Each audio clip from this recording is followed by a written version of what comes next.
What is up, everyone? The Lighthouse Podcast is back with another episode. Stay tuned for this one where we're going to talk about an essential part of the home buying process, which is inspections.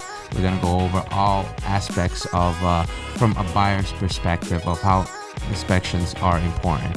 So stay tuned for this one. We'll see you in a little bit.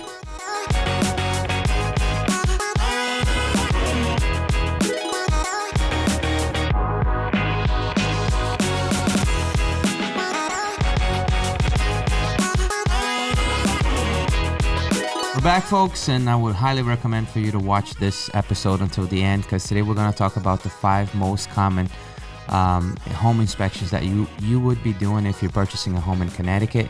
Pay close attention to the 4th one, because that one is a crucial one. Let's dive right into it. Alex, my friend, how are you? Good, doing well. All right. I really like this topic that we're going to talk about today, how crucial it is for a buyer to do a home inspection, to do a thorough look with an inspector to identify potential issues with the property. Also, to have a better knowledge and understand how the mechanicals work, life expectancy for a roof or whatever the case may be. So let's dive right in, my brother. All right, so 5 inspections that we're going to talk about today, and we're going to start with that home inspection, right? Is it important? We often tell our clients that's the most important inspection that you can do in a house. And we're coming from this hot market where we've seen people waive all inspections, and to us, that's crazy. And I've had clients who wanted to do it. They understood the market, they knew what was going on, and they knew that the only way for them to be able to even compete in offers was to waive all inspections. Right. Still think it's crazy. Still think it's a huge liability, huge risk, right? But in a home inspection setting, and we've had inspectors in this podcast, on this channel, and we talked specifically about the inspection that they do. So we've had home inspectors here, and we talked about those, and we dove deeper into that. So if you wanted to learn more about a home inspection, then go back in some of the episodes, and people will be able to have a better idea. It's a half an hour, 45-minute podcast, and they'll have a better idea of what a home inspection would be, right? So today we're talking about these 5 most common inspections, and starting with the home inspection. Should we do a home inspection? Absolutely, right? It's the cost in any of these inspections I understand there's a cost to them, right? But it's always going to outweigh it's always going to improve your odds. It's always going to bring you a benefit, right? Yeah. Even if you already put on the offer that you're going to do inspections for personal reasons only, for your educational purposes only, right? You still want to do that inspection. So did you have to waive inspections because that's how you thought you were going to get the offer to be a stronger offer, or that's how you thought you were going to get the house? It's crazy, but you can do that. But let's still negotiate that you are going to do an inspection, so you can walk that house with the inspector for 2 hours in most cases, right? You can get it done. So the home inspection is something that, as you mentioned before, it's not necessarily just for you to know what's right or wrong with the house. The inspector is a source of knowledge. Right. These guys are doing, 300, 400, 500 inspections a year. And, it's a lot of the inspectors that we use are 2 or 3 a day. 5 days a week, 48, 52 weeks out of the year. That's a lot of inspections. Yeah. And these guys know a home. Yeah. And it's oftentimes we'll have a buyer's family member who's a builder or know a builder, and they bring additional help to the inspection. and good, you bring a builder, they know about structure, they know all that, but they don't know the recurring problems that I don't want to say that they don't know, they may not know all the recurring problems that we find on a day-to-day. For instance, an inspector will come, we'll do a home inspection, and we'll point out to the buyer, hey, this house is missing all the GFI outlets where required by code. And this kitchen counter They have 2 outlets, and none of them are GFI protected. There's one in the basement, one on the outside of the house. None of them are GFI protected. And those need to be GFI protected, like especially if you have children. Correct. Imagine your kid is in the kitchen and sticks or is playing with water, helping you wash the dishes, and then gets electrocuted. By the time this trips the breaker and the panel, it may be too late. And a GFI will give you that additional protection of tripping right then and there. It's a fraction of a second of a shock. May not, in most cases, will not be enough to kill somebody. Right. But if it's just a regular outlet and it needs to trip the breaker, 30 feet from where you are, 20 feet from where you are in the basement, and then by that time it may be too late, right? So we need this knowledge. We need the knowledge of, okay, you have a 17-year-old roof, it's in great shape, but I'm looking at the attic, and there's no ventilation in this attic because all the insulation is being pushed on top of the soffit vent. There's a ridge vent, but the soffit vents are clogged with insulation. Yeah. Like, we need to know these things. Right. You have a roof that could last 25 years, but it's a 25-year roof, but it's been showing signs of aging because it hasn't had proper circulation since day one. Like, these things, you need that. Even if you're not going to make any claims or try to get any credits from the seller, but we still need to be able to know how your house... What you're getting into. Exactly. What you're getting into, Yeah. I was actually talking to a client of mine about this yesterday, and he was asking me, he's like, we can do an inspection. I was like, oh, absolutely. And this is a way that I use to prep my clients about that. It's kind of like you're buying a used car. It's going to be a few things here and there. The brakes aren't going to be brand new. The tires aren't going to be brand new and everything like that. But as long as it's in good condition, it's running good, we know what we're getting ourselves into. Same thing with when you're purchasing a home. That's why it's really important to have a good inspector as well, because I've been to plenty of inspections in the past where inspectors would be almost like trying to kill the deal. Blow everything out of proportion. Yeah, if there's an issue, yes, point out the issue, but come up with a solution as well. Yeah. You know what I mean? Yeah, don't just say you got mold all over the place. Oh, look at this. Look at this. Obviously, it's not a brand new home.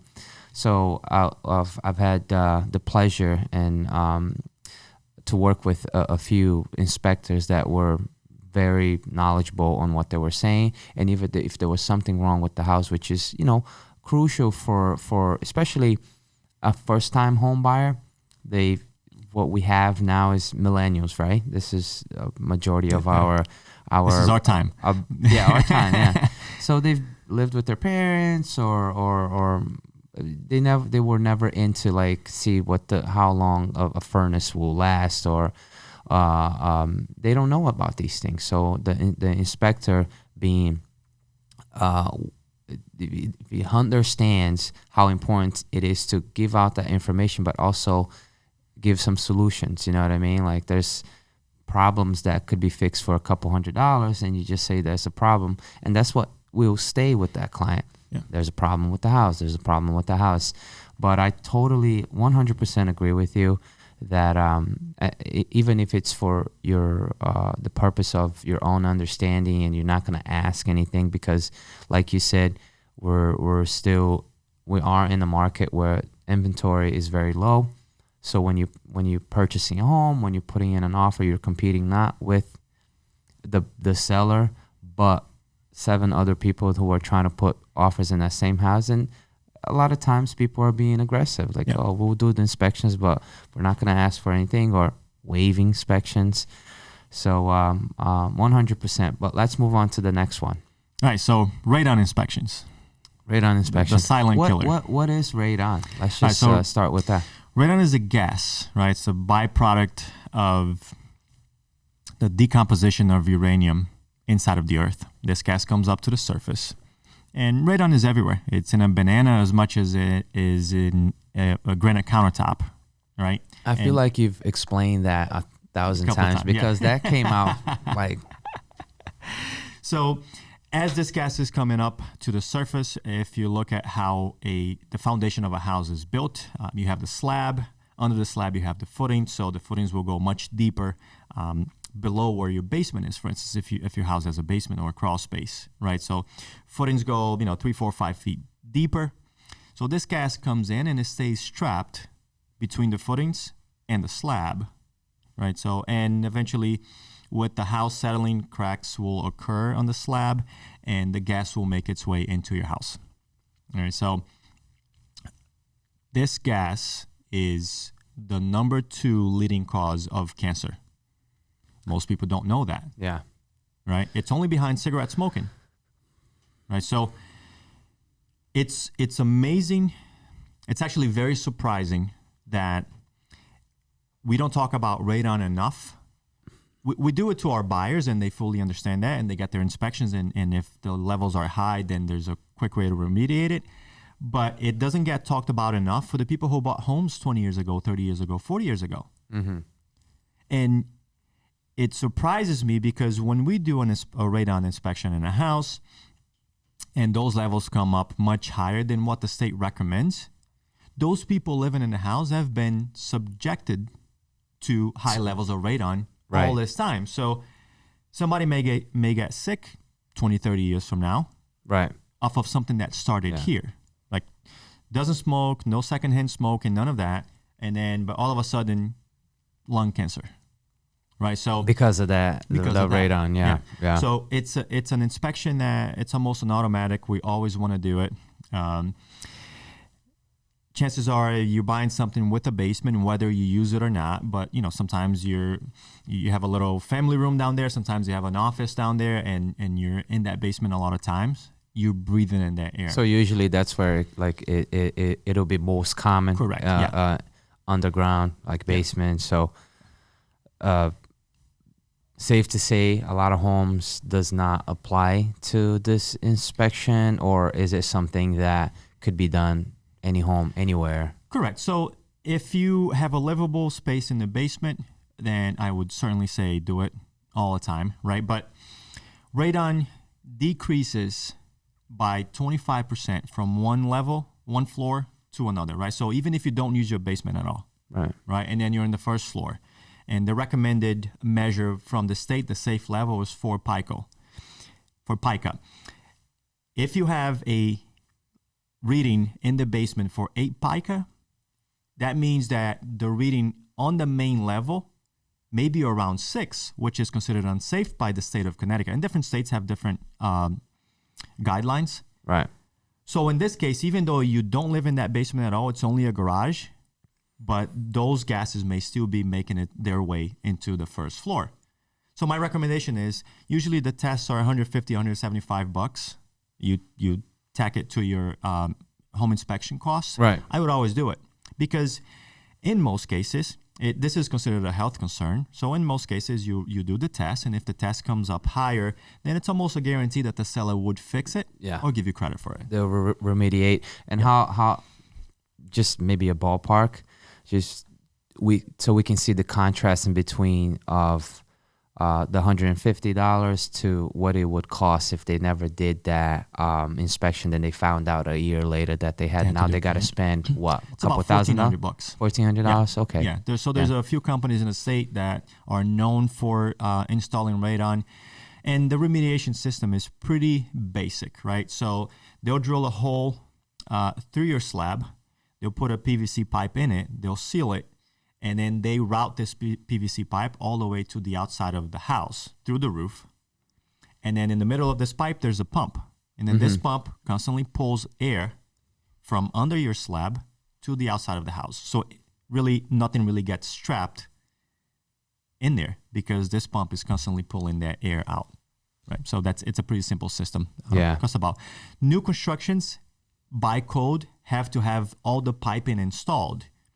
And then if you ever run the test, because radon... Oh, really? Yeah. Okay. So you can run a radon test today, and the results may be low. And then 3 years from now, you can run a test, and the results may be high. You never know.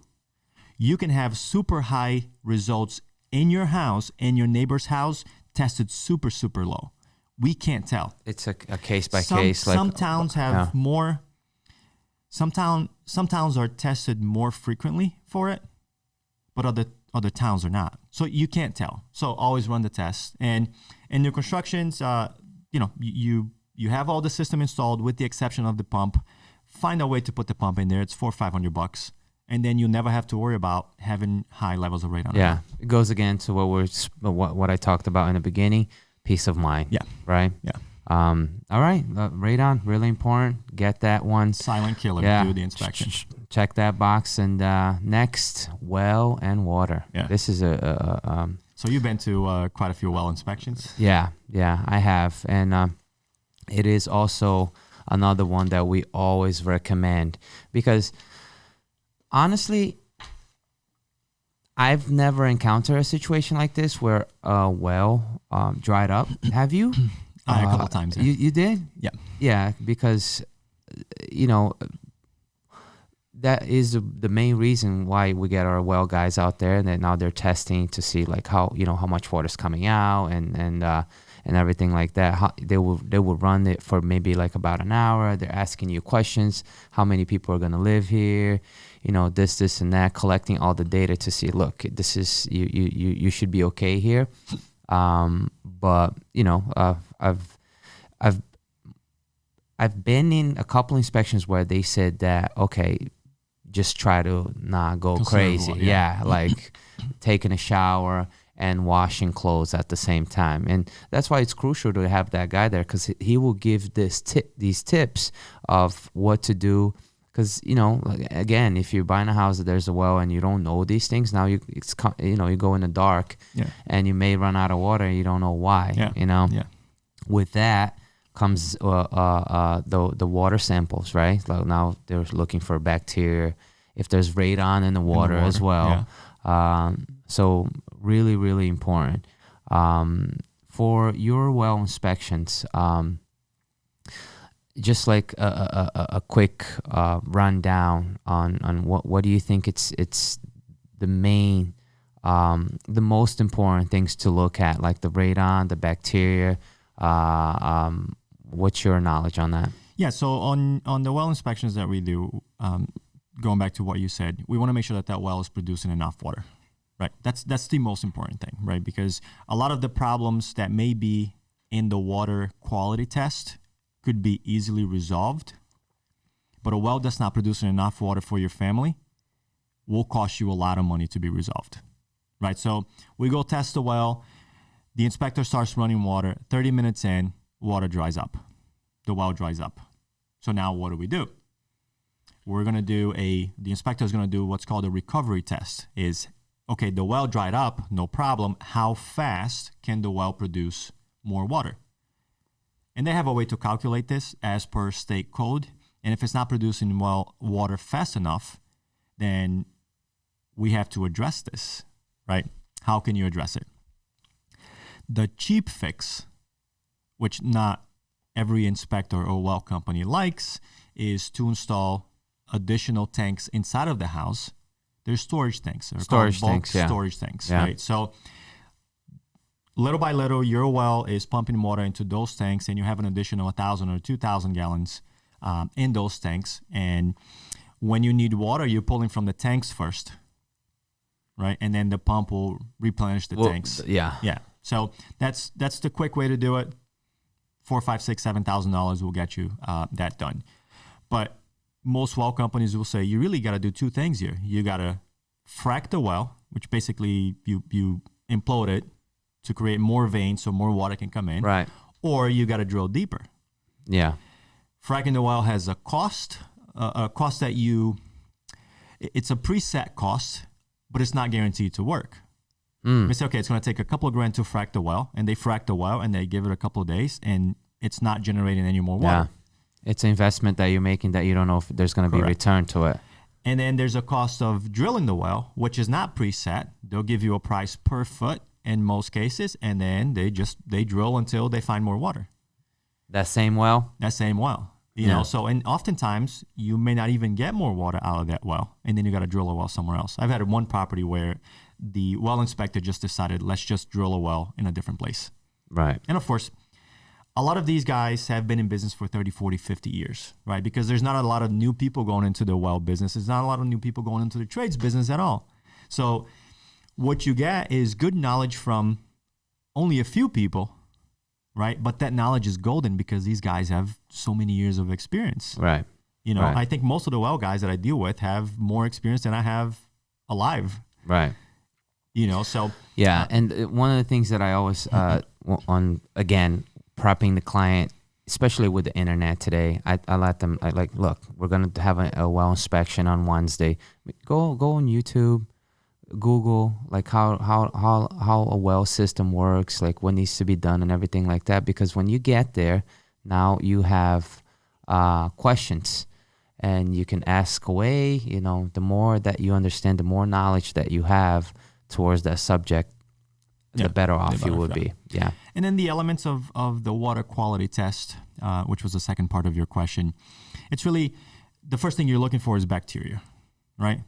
You may move into a house and drink from the faucet, and then instantly your whole family has a stomach bug now. And that could be bacteria that came from the water, right? So you're testing for those. If there's bacteria, again, another health concern, which the seller, first thing we want to do is inform the seller, because even if we move forward and close on this, we're not going to close on this for another 2 months. But if we don't inform the seller's going to be continue to drink this water for another 2 months, right? So as a courtesy, the first thing we want to do is, hey, stop drinking from that water. Go drink bottled water, and then please fix the system. Yeah, because it also becomes like a hazard, right? Correct. Like a health concern, and because of that, then for most times the seller will take care of it. Which is the proper thing to do, right? You don't want to sell. You don't want to not do a thing and sell a house, let's say in this case, that has bacteria in the water. You don't want this house to become a harm to the next buyer. Like you're selling out of a good heart, putting your best foot forward and doing a good thing for the next buyer, right? You bought this and it was this house was great for your family. You lived here, you had kids here and all of that. Now it's time for you to go. You want this to be a blessing for the next person as well, right? And so in your right state of mind, would you sell a house with bacteria in the water? I couldn't. Yeah. And in most cases, people will think along the same lines and they'll correct that. Yeah. So usually we'll go ask for credits. Yeah, and the same way that by doing an inspection, it's peace of mind to the buyer. Also, we hope that this happens, that sellers are taking care of these issues so they can also have a peace of mind that they're selling something that it's not gonna affect anyone, especially in a health way. Number four, a very important one. I'll let you get started on this. Yeah, I want to start off this one with that. Before we started recording, we were talking about that one case where a friend bought a property, and number 4 is septic. We're going to talk about how important it is, and I know a lot of homes out there, maybe like people who are watching this particular inspection it's not going to apply if you have sewer connected to the street. But in the East Coast, like where we live, in the skirts of New York and all of that, if you're not inside of the city, downtown, most likely you're going to have a septic. So diving into the septic inspection and how important it is, I want to start with that example. We've had a friend that bought a house from another friend, and even though maybe like he just wanted to be nice and didn't want to cause any problems or friction, because sometimes it could, but he should have done an inspection, because septic is a big ticket item. So one of the things that we always prep our clients to is to have these septic and well inspections prior to even have the home inspection, because if we run into an issue now, it's a $20,000, anywhere from 20 to 40. I just worked a transaction not too long ago that the septic came out to be $41,000 because of the special sand that they had to put there, and for the engineer to draw up that particular septic, it took him a lot more, basically the city was asking him so much more because it was a special one and everything like that, so that bill went up well. But again, so he bought a house from one of his friends, And a year later or two, I'm not sure how long it went, but this, he found out the septic started to back up, and the septic was shot. Now he's left with a $25,000 to $30,000 bill in his hands that maybe if he knew before, and even if he didn't want to ask the friend to give him a new septic, he could have been budgeting for it. Correct. Yeah. You know what I mean? Yeah. So and it's one of the beauties about inspections is you get to know these things from the get-go, right? So can I buy a house today? This house is going to cost me X, right? I'm going to be whatever, $30,000, $40,000, $50,000, $60,000 out of pocket. And we do the inspections, and now I know that I have to budget for another $20,000 or $30,000 within the next 3 or 4 years, because I know the roof will have to be replaced in about 5-7 years according to the inspector. And I know that the driveway is in bad shape, and I know that the furnace may only have 2 or 3 years left, right? So it's not just a decision of buying a house and how much money that entails. Right. It's also the decision of buying a house, how much money that entails, and now having done inspections, okay, how much else do I need to budget for? Right. Right. So it doesn't catch you off guard. Correct. Yeah. So going back to the septic inspections, if we were to do no inspections at all, which I never advise, but I have to follow, I educate my clients, right? But I ultimately have to follow what they want. If they want to write an offer without inspection contingencies, that's my job to write that offer. I'm going to say to them first, I think you're crazy, and I really think that you should put inspections here, even if it's just for your informational purposes, just so you can know all these things. But if they tell me, no, I don't want any inspections, no problem. In that case, I would still insist, okay, you don't want to do any other inspections, that's fine, but let's do a septic inspection, right? Because as you said, this is at least a $25,000 fix if it needs to be replaced, right?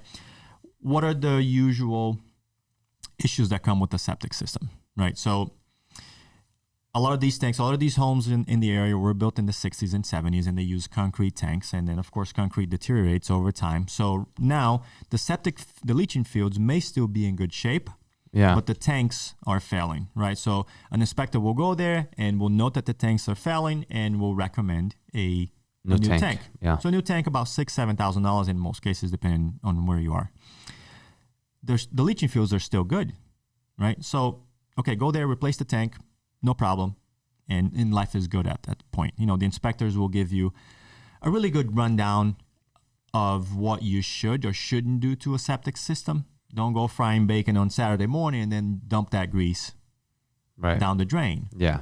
Just paper towel, put that, and then throw it in the trash. That's the proper thing to do. They'll also give you the instructions of, you go on vacation with the family, you come home Friday night, and then Saturday morning you're washing 4, 5, 6 loads of clothes back to back. That's the worst thing that you can do to a septic. Not good.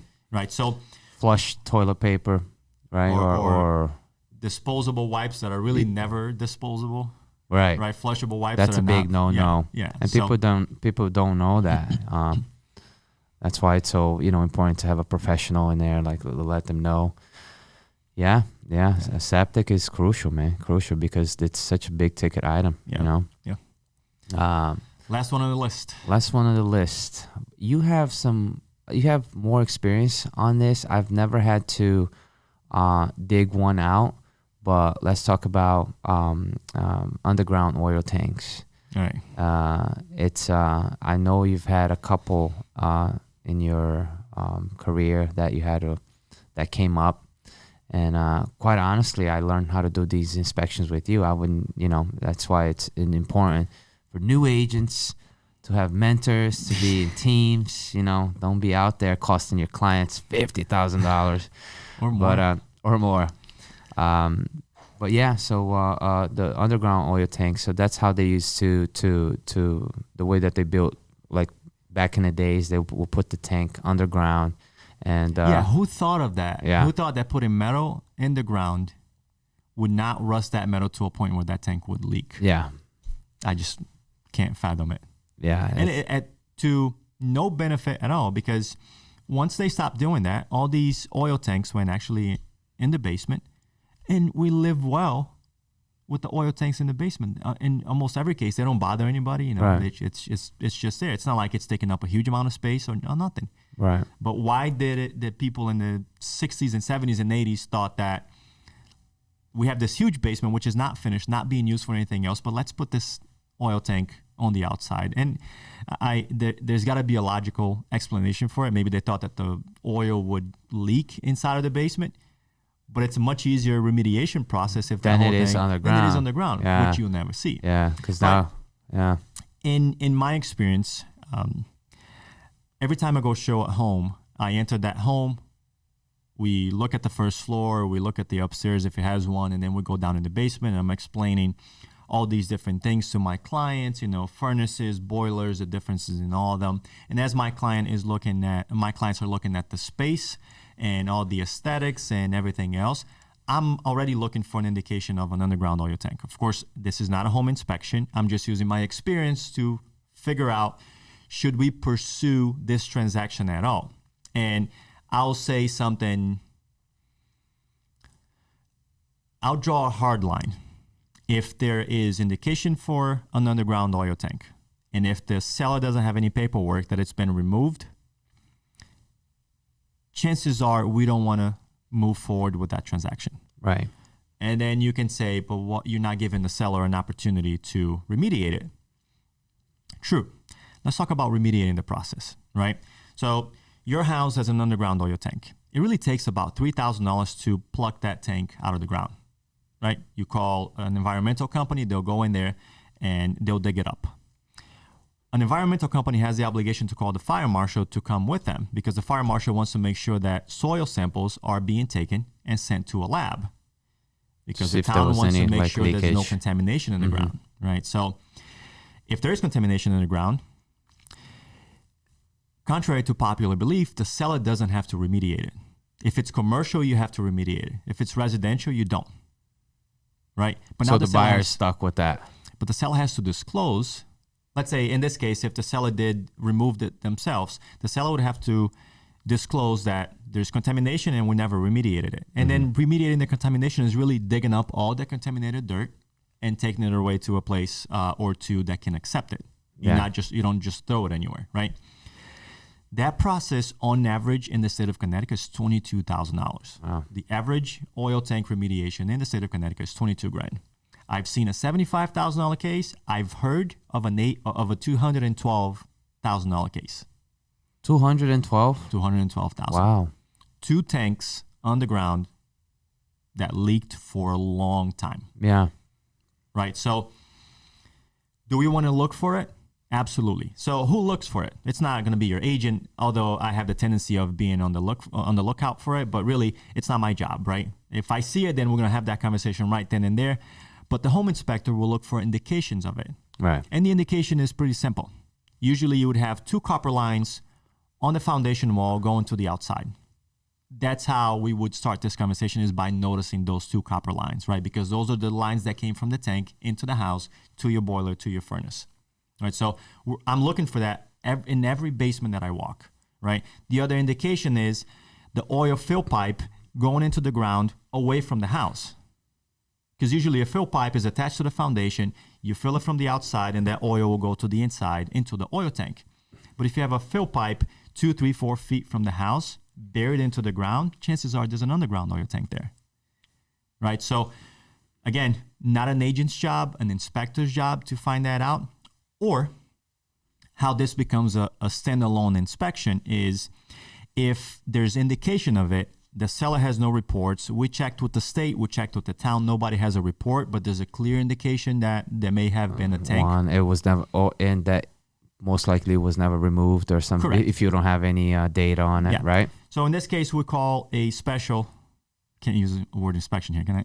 We call an inspector. We call a special inspector for that. Basically, it's a company that has a sonar equipment. They scan the ground all around the house to see if it could detect something. Yeah, okay. Big, expensive $75,000 metal detector. Basically, it's what it is, right? But it produces a document, right? So we looked at a house. There was indication. Nobody has any reports. We because of the indication, we're going to call the inspector anyway. We'll call the inspector. It's only a few $100. They'll come. They'll do a whole inspection. There's no metal in there. Good. We got a document saying there's no oil tank in here. However, you can choose to go the extra mile if you're really concerned, especially if you live close to a body of water or if you live close to your neighbor's property. You can call the environmental company to also test the soil where we thought that oil tank was. The first step is, okay, there's no oil tank there anymore. But we can also have the worry that that soil may still be contaminated and somebody just removed it illegally. Not calling an environmental company, not informing the town and the state that they were removing it. Yeah. So like those are the things that we have to watch They for. did the cheap part of it, which is just removing it. Maybe like the bill of $22,000 is still there. So it is very, very important to do that as well. Yeah, 100%. So that wraps it up. 5 inspections that you should be doing if you're buying a home. Again, like you mentioned before, if all of those apply, right? If you're buying a home that's connected to city water and sewer, you're not going to do any septic inspection. You're not going to do any water inspection because the water gets tested by the city.